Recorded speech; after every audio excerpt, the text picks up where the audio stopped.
આ છે અમારા માલધારી સમાજના મોડા બાપુની જગ્યા. વિક્રમભાઈ, નિમિતભાઈ છે. આપણે જઈશું હવે દ્વારકાધીશના દર્શન કરવા માટે. વિક્રમભાઈ કહે આપણે ફાકી તો ખાવા જોઈએ સવારમાં ઉઠીને. મેં કીધું સારું સારું ફાકી ખાઈ લ્યો અને ચા પાણી પણ પી લઈએ. હેલો ગાઈસ, જય દ્વારકાધીશ બધા મિત્રોને. હું છું સુરેશ રબારી. આજે નવો દિવસ, નવા વ્લોગમાં આપ બધાનું હાર્દિક સ્વાગત છે. હું છું અત્યારે દ્વારકાધીશના રાજમાં. આપણે ચાલો દર્શન કરવા જઈએ. પહેલા તો આપણે દરિયાના દર્શન કરી લઈ. દરિયો થોડોક તોફાન હોય એવું દેખાય છે. દરિયો જયારે તોફાન હોય ત્યારે ગુજરાત તરફ કઈક વાવાઝોડાની આશંકા હોય ને એવું જ હોય. આ દ્વારકાધીશ બાજુ અને આ દ્વારકાનું લાઇટ હાઉસ છે, જે આપણે સાદી ભાષામાં દીવા દાંડી કહી ને એ દીવા દાંડી છે. આ મંદિર ગોમતી નદીના કાંઠે અને દરિયાના કાંઠે એ વચાડે આવેલું છે. આ નારાયણ મંદિર છે દ્વારકાધીશના ગામમાં. આપણે હવે આ ગોમતી નદીના કાંઠા બાજુ આવેલા જઈએ, ત્યાંથી દ્વારકાધીશ મંદિર બાજુ આપણે ચાલ્યા જઈશું. અહીંથી આ દરિયાનું પાણી ગોમતી નદીમાં નીકળે એટલે ગોમતી નદી અહીંથી ઉત્પન્ન થાય છે. એ દ્વારકાધીશના મંદિર પાસેથી સીધી નીકળી. 56 સીડીએ તો ફૂલ ટ્રાફિક હતું. પાછળના દરવાજે આવ્યા. દ્વારકાધીશના ધજાના દર્શન કરી લ્યો મિત્રો, અને હું અંદર જઈને દર્શન કરી લઉં. બહુ ભીડ હતી યાર. સવાર 7 વાગ્યાના લાઈનમાં લઈ ગયા હતા, 10 વાગે બહાર. દ્વારકાધીશના મંદિરથી આ બજારમાં આવી એટલે વચ્ચે આ એક ચોક છે. ચોકમાં એક મૂર્તિ છે. એ મૂર્તિ કોની છે ખબર હોય તો કમેન્ટમાં કહેજો. હવે આપણે દ્વારકાધીશના દર્શન કરીને નીકળીએ છીએ. વચ્ચે ભડકેશ્વર મહાદેવ કરીને દરિયાકાંઠે બહુ સુંદર મંદિર છે, જે ભોળાનાથનું મંદિર છે, ત્યાં જવાનું છે. આ છે ભડકેશ્વર મહાદેવ, જે દરિયાકાંઠે આવેલું છે. બહુ સુંદર જગ્યા છે. ત્યાં તમે આરામથી શાંતિથી અડધો કલાક બેસવું તો બેસી શકો છો. દરિયાનો આનંદ લઈ શકો છો. દરિયો તોફાને ચડ્યો છે. જો કેવા મોટા મજા આવે છે. પાણી પણ બારે ઉછાળે. આજનો આનંદ જ એમ કંઈક અલગ છે દરિયાનો. જો કેવો તોફાન કરે છે, જોઈને આનંદ આવે એવું છે.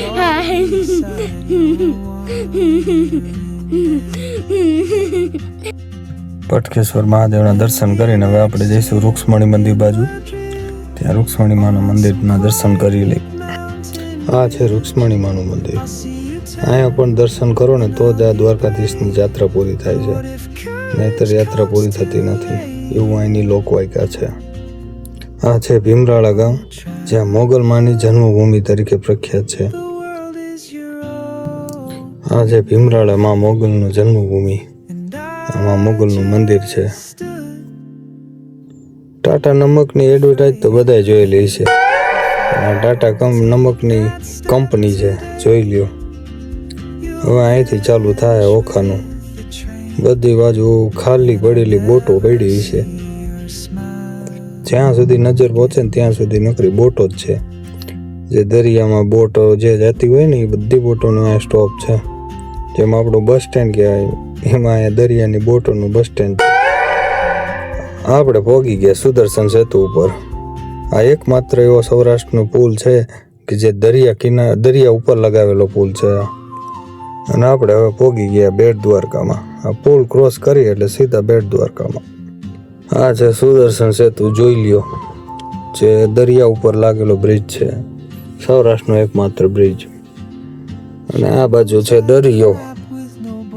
કેમ કે આ દર્શન કરાવી શકશો. દ્વારકાધીશના દર્શન તો અહીંયા મોબાઈલ અલાઉડ છે નહીં, એટલે ત્યાં મોબાઈલ તો લઈને જ જવા દેતા. બેટ દ્વારકામાં મોબાઈલ નથી અલાઉડ અને દ્વારકાધીશના મંદિરમાં પણ નથી અલાઉડ.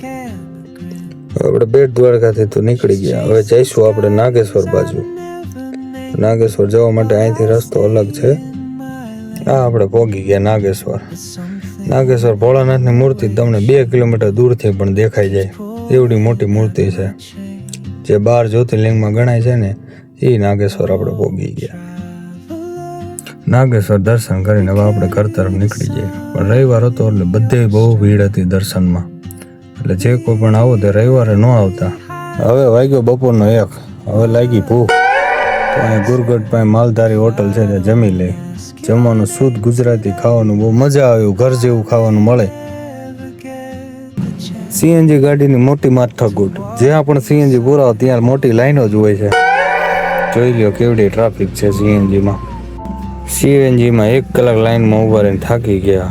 હવે આવી ગઈ છે લીમડીની ચોકડી, ત્યાંની ચાની ચુસ્કી લઈ લઈ પછી ચડાવી હાઈવે. આવી ગયો જામનગર દ્વારકા વાળો હાઈવે. હવે સીધું નોન સ્ટોપ ખેંચી લેવાનું થાય છે ઘર સુધી.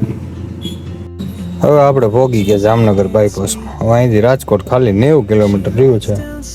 હવે સીધી રાજકોટ જઈને ચાની ચુસ્કી લેશું, ત્યાં સુધી ખેંચી લઈ. હા, આપણે પહોંચી ગયા પડદરી ચોકડી. અહીંથી પડદરી ગામ ક્રોસ કરીને સીધા રાજકોટ તરફ ગયા. ત્યારે અંધારું હતું, એટલે આ ખંડેરી સ્ટેડિયમ છે ક્રિકેટનું, જે રાજકોટનું એકમાત્ર ક્રિકેટ સ્ટેડિયમ છે ને તે. આપણે રાજકોટમાં તો પહોંચી ગયા. હવે આપણે ચાની ચૂસકી એક છેલ્લી નમીશભાઈ જોડે પી લઈ, પછી સીધા ઘર સુધી નોનસ્ટોપ જવા દઈશું. આપણે ચાની ચૂસકી લઈ લઈ. નમીશભાઈ તો અહીંથી ઉતરી જાય રાજકોટમાં. હા, આપણે માધાપર ચોકડીનું ઓવરબ્રિજ ચાલુ થાય છે, એટલે અહીંયાથી રાજકોટમાં એન્ટર થઈ જઈએ. ત્યાંથી આપણે વિક્રમભાઈને મોબાઈલ આપી દઈએ, શોર્ટ્સ લઈ લઈએ, વિડીયો બનાવી લઈએ, કેવા બનાવે છે જોઈ લઈએ આપણે પણ. આ રેલવેનો બ્રિજ નવો બન્યો છે, જે ઘણા ટાઈમથી કામ ચાલુ હતું, ડાયવર્ઝન આપેલું હતું, તેનું કામ પૂર્ણ થઈ ગયેલું છે.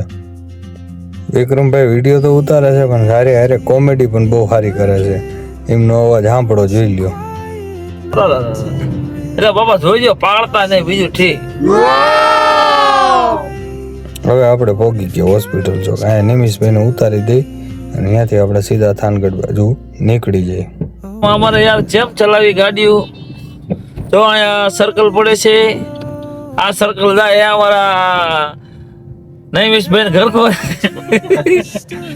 આ જવાનું છે અમારા થાન બાજુ રસ્તો જાય છે, હોસ્પિટલ ચોકના ઉપલા માળે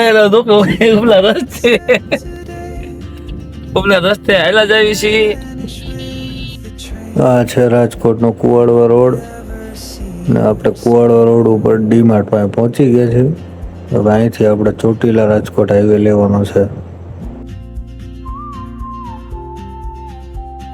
આ છે રાજકોટની ફેમસ ચોકડી, ગ્રીન લાઈન ચોકડી જે કહેવાય છે, જે આપણે રાજકોટ હાઈવેથી ચોટીલા તરફ જવા માટે આવે છે.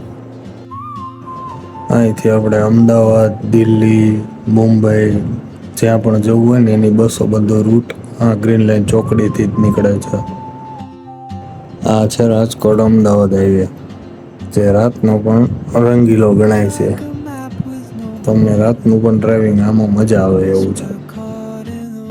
તો ગાડીનો કાચ થોડોક ઝાંખો ધૂળવાળો થઈ ગયો લાગે છે, આખું દેખાતું નથી.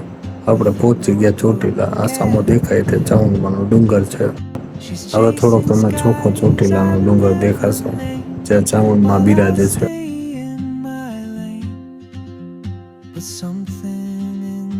હવે પહોંચી ગયા અમારા ગામમાં. જય દ્વારકાધીશ બધા મિત્રોને. અને આ લાઈક, શેર અને સબસ્ક્રાઈબ કરવાનું ભૂલતા નહીં.